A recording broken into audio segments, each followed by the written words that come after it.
इसलिए धक्का मुक्की नहीं करिए। दूसरा ये है खड़े हो और वहां से 5 किलोमीटर की ये जो मैराथन है, मैराथन के बारे में आप लोग जाने का प्रयास करो। अभी बहुत सर ये रियो मैराथन जो है रन फॉर गर्ल्स एजुकेशन, मतलब बच्चियों की शिक्षा को प्रमोट करने के लिए बेसिकली विभिन्न क्षेत्र में हर साल हम आयोजित करते हैं टीच की तरफ से। और इसका एकमात्र उद्देश्य है कि हम चाहते हैं कि बालिकाओं को भी शिक्षा का उतना ही अवसर मिले जितना कि बालकों के लिए मिलता है। और मैं तो कहता हूँ बल्कि हमें, चूँकि हमने पहले उनके साथ बहुत अच्छा न्याय नहीं किया, मैं समझता हूँ शिक्षा को लेकर के, तो हम समझते हैं कि हमें उनको बल्कि बालकों से ज़्यादा प्रमोट करना चाहिए। उन्हें वो अवसर देने चाहिए कि जैसे घर में मान लिए मैं देखता हूँ रीवा में जैसे भाई बहन दोनों रहते हैं, तो बहन खाना बनाती है, कपड़े भी धोती है, घर का साफ सफाई भी करती है, भाई सिर्फ पढ़ता है। बहन पढ़ती भी है, उसके साथ भी ये सारे काम करती है। तो मैं चाहता हूँ भाई को ये भी समझना होगा कि बहन भी पढ़ने आई है तो वो भी पढ़ना चाहती है, उसको भी हम उतना ही अवसर दें जितना ही कि मुझे मिल रहा है। तो वो भी काम, मतलब वो कुछ काम वो भी खुद करे और ये समझें कि मेरी बहन भी इंसान है, वो उसको भी उतना ही हक है पढ़ने का जितना कि मुझे है।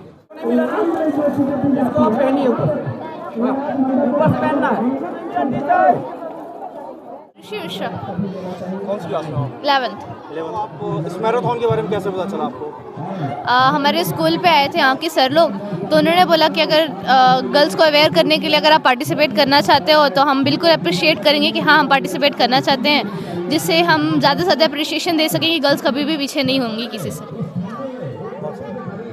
ठंड बहुत ज़्यादा है, ठंड जैसा कि बहुत। आप देख रहे हो। तो सुबह सुबह इस मैराथन के लिए कैसे तैयार किया अपने आप को, और फ्रेंड्स और फैमिली का क्या सपोर्ट मिला, कैसा था? फैमिली के साइड से तो बहुत सपोर्ट था, मेरे फादर मदर, मेरी ग्रैंड मदर, उनका बहुत सपोर्ट था। उन्होंने मेरे को उठाया, जगाया, तैयार किया। और फ्रेंड्स भी मेरे बहुत सपोर्टिव हैं मेरे। जैसा दिशा निर्देश आपको लगातार दिया जा रहा है कि हमारी बेटियों में किसी तरह कोई कमी नहीं है, ये बात प्रूफ करने के लिए, उनकी शिक्षा को बढ़ावा देने के लिए ये मैराथन आयोजित की गई है।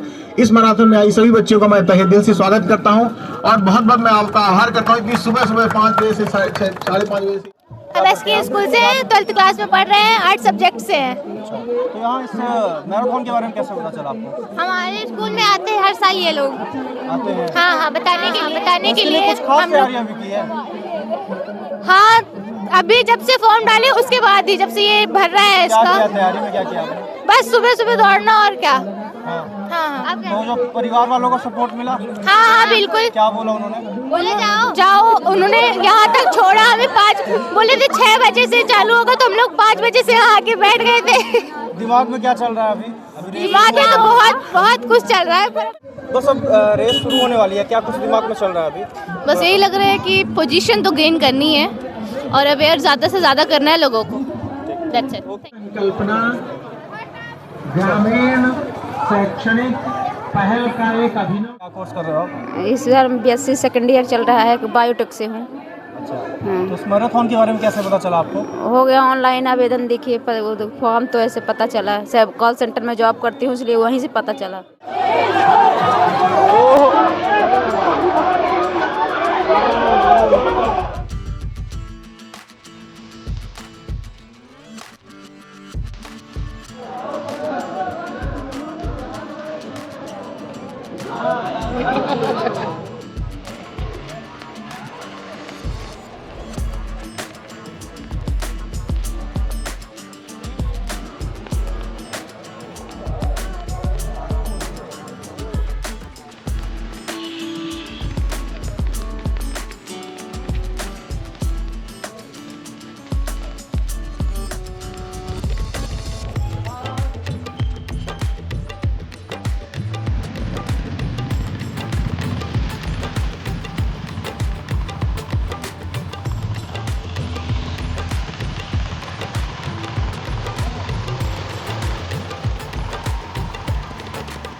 टीच ट्यूच जो एक एनजीओ है, ये ग्रामीण क्षेत्रों में जो गरीब बच्चे हैं उनकी गुणवत्तापूर्ण शिक्षा के लिए प्रतिबद्ध संस्था है। और हम इस संस्था के माध्यम से जो आवासीय विद्यालय होते हैं, ज्ञानोदय, नवोदय, श्रमोदय, एकलव्य विद्यालय या सैनिक स्कूल, ऐसे जो आवासीय विद्यालय सरकार के द्वारा संचालित होते हैं, उनके वहाँ तक उनको पहुँचाने की लिए एक तरह से ये संस्था प्रतिबद्ध है। हम डेली वहाँ क्लासेस चलाते हैं, दूर सुदूर क्षेत्रों में, देवसर में, मझौली में, रीवा के कई ग्रामीण क्षेत्रों में, ऐसा करके 40 गांव हमने गोद ले रखे हैं। उसमें 600 बच्चे करीब पढ़ते हैं और हर साल हमारा ये प्रयास रहता है कम से कम 50 से 60 बच्चे हमारे जो आवासीय विद्यालय वहाँ पहुँचें। और हर साल इस तरह से, जैसे 14 बच्चे पिछले साल हमारे नवोदय सिरमौर में सेलेक्ट हुए, एक बच्चे हमारे सतना में सेलेक्ट हुई, एक बच्ची सिंगरौली में सेलेक्ट हुई। तो इस तरह से कई श्रमोदय में 26 बच्चे हमारे श्रमोदय जबलपुर में पढ़ते हैं।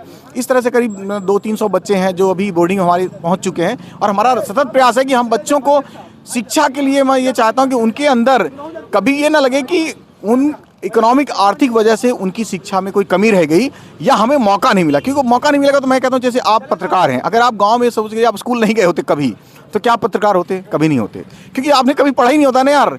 तो वही मैं कहता हूँ, जैसे अब्दुल कलाम थे, कभी वो साइंटिस्ट क्यों हुए? क्योंकि वो स्कूल जा सके। तो मैं चाहता हूँ एक अच्छा स्कूल, एक अच्छा माहौल, एक अच्छी शिक्षा तो हर किसी को मिले।